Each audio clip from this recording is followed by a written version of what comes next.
Hey, good to have you guys. My name is Pete Manglavidi. I'll be a trainer for this session. This is ICND 1 Part 1. What I'm going to do is I listed all the major commands that you're going to see or you might see on the ICND 1 exam. I basically went through the Cisco objectives, jotted down all the different commands that pertain to the objectives. And what I thought I would do is sit here and just map out some hands-on based on the commands you see there on the right. This won't be edited. I'm going to just go live with this and see what happens. Hope you guys find this useful. Here we go. So I'm going to come over here and bring over the 2811 router, like so. And we're going to bring another 2811 over here. And let's add a switch in here. I like to use a 2960. And at this rate, we're going to be making a smiley face. So let's go ahead and connect the routers up. We're going to take a crossover cable. And between the routers, I'm going to use fast Ethernet 00, like so. And I'm going to go ahead and add in fast Ethernet 01, fast Ethernet 01 on the router. I'm going to use another straight through to this router. And I'm going to go ahead and add a PC here at the bottom. And we'll plug that guy in with a straight through cable. Like so. Alright. So what you notice is on the routers, although we're using the correct cable, we are red, right? Typically red means bad. Why? Why is it that when we plug these in, we have a PC that's green, so it looks like it's doing just fine, but the routers are not? Well, let's take a look at it. Let's go into one of the routers and find out what's going on, what's the story with it. So I'm going to go into this router 1 in the command line interface and say, nope, I don't want to auto configure because auto is evil. Maybe not that bad, but it is today. We're going to go from user mode into privilege mode.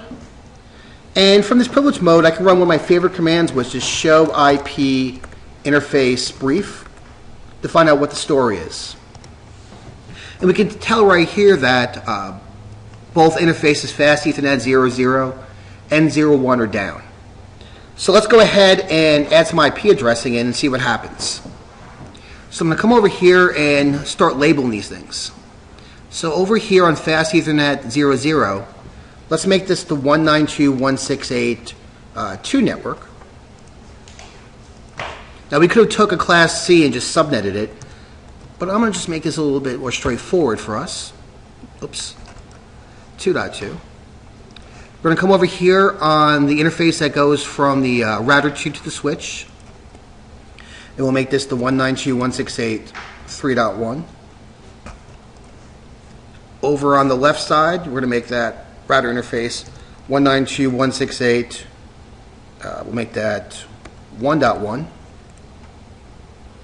And then over here on the PC, we're going to go ahead and give it an IP address of, let's use 192.168.3.2 and make its gateway 3.1, like so.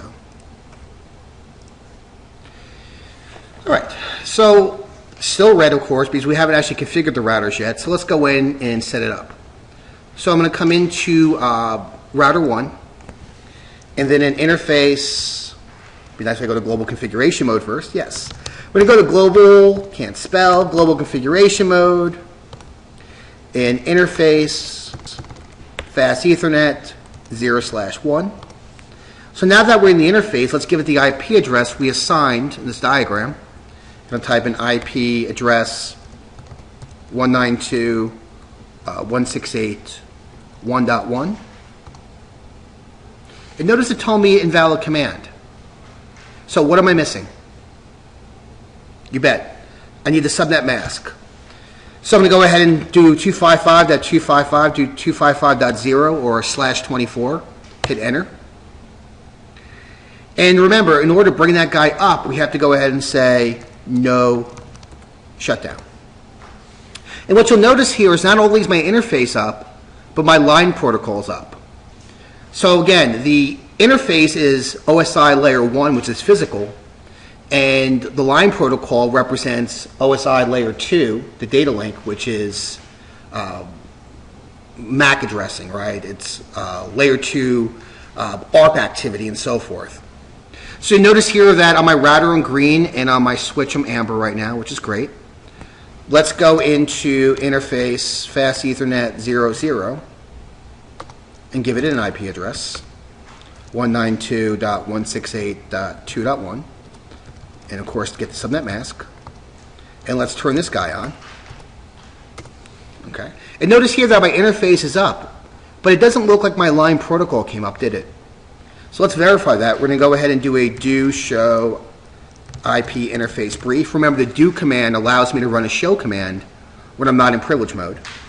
Allows us to run other commands as well, but I love to use that for the show commands. Hit enter. And what you'll notice is this. On that fast Ethernet 00, we're up down. Layer 1's up, layer 2's down. Why? Don't just wait for it. Think it through. Why? Right, because the other router's interface is down. We need both of those guys up to exchange layer 2 information. So let's go over to our other router now.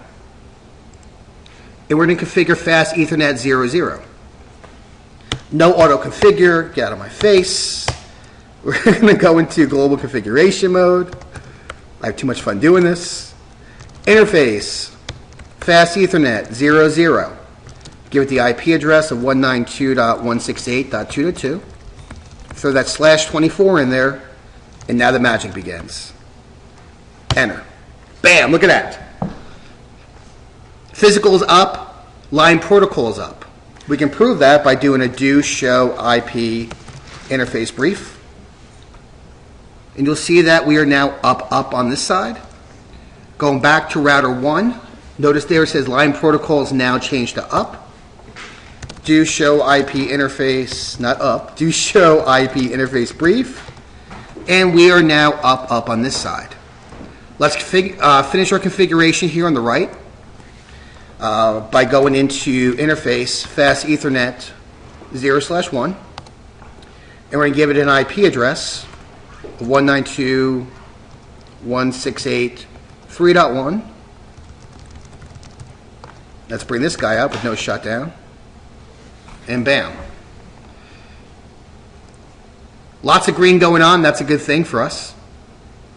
So once this is up and we see all green and things are good, we're going to go ahead and do a little testing, making sure that we have connectivity to the different devices. So I'm going to pull up my chart of things to do. So we've done the enable. So I'm going to wipe you out. Enable. We did the configure terminal. Get rid of that guy. We've done the IP address.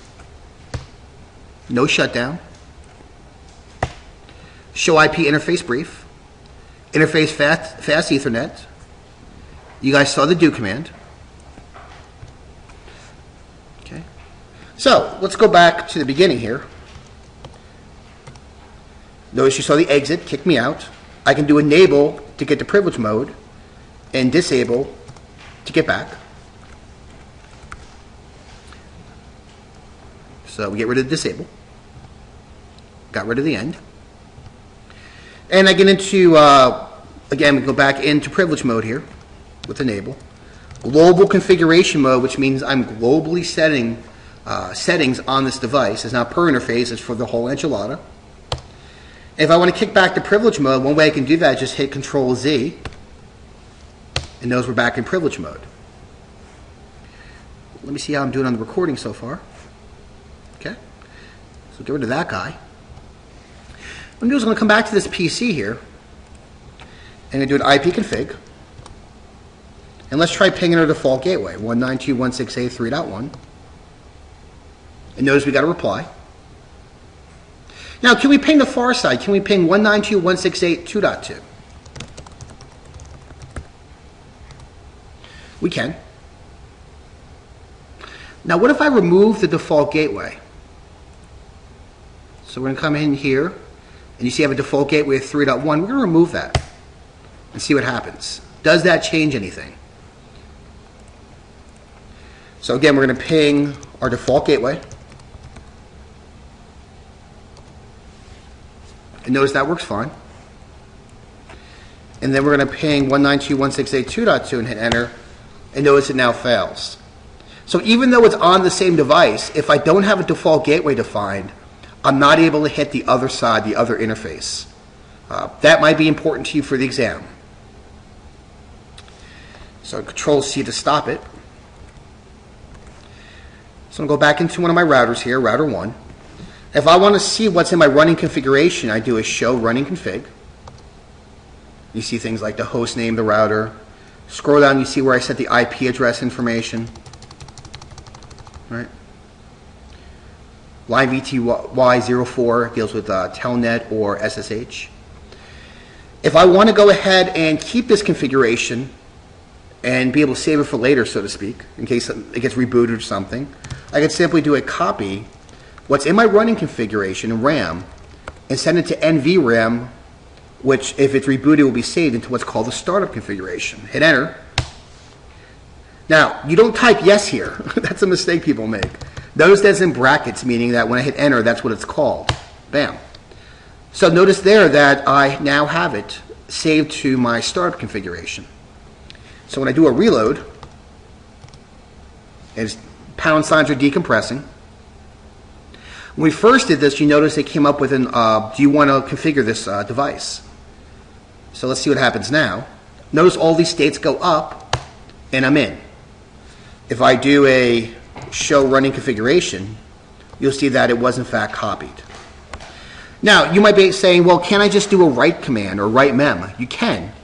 But on the CCENT test, I was about to say the Microsoft, as you study for that test, they really want you to use the copy running config to startup config. All right, let's pull our list back up. So we got rid of those commands. So I'm going to wrap this first section up. When we get back, we'll pick it up with these devices and start working our way into the rest of the commands. I'm doing a lot of ahs today, so I'm going to keep it. No editing. Good having you guys with me. I'll see you later.